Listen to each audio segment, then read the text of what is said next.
Hello everyone. In a recent short, I responded to a speculative question about what Beethoven would have thought of Wagner if he'd lived to, 80.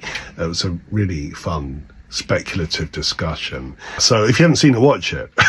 And it was fun because it triggered all sorts of reactions, loads of comments, and people were really interested in that topic. And there is something fascinating about speculating about famous artists, because they have this tendency to die far too early. And if they approach anything like as a normal modern old age, imagine the things they would have heard.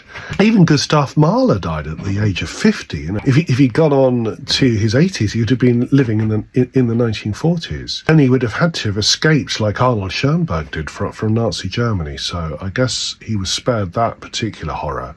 But several of you wanted to know what I thought Beethoven would have made of Chopin. It's an important question because actually Chopin is the great piano composer of the next generation. Of course, there's also Schumann and Liszt, but Chopin's a central figure. So to me, I would say Chopin's one of the greatest composers in history. And he essentially wrote piano music, not much else. Cello sonata, of course, and a couple of concertos, but piano is what he did.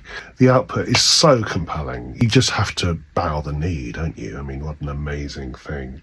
What would Beethoven have made of his output?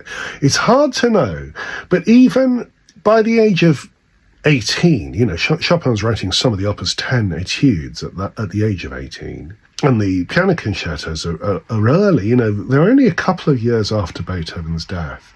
So if Beethoven had lived a little longer, he might well have heard pieces like that.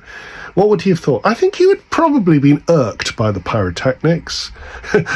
He probably would have said that it wasn't really playable. But although, of course, Beethoven wrote incredibly hard pieces, like the Hammer Clavier Sonata, there's something about the way that Chopin pushes the hand. For example, at the very first etude, the hand is pushed to use the 10th as the basic sort of unit of sonority, if I can put it that way. That is already pushing beyond anything that you get in Beethoven. I think he would have been flattered by the great C minor pieces of Chopin's that show a certain amount of indebtedness to his own C minor pieces. The Revolutionary Etude, for example, which is so clearly modelled on the first movement of Beethoven's last sonata, particularly the ending of the first movement.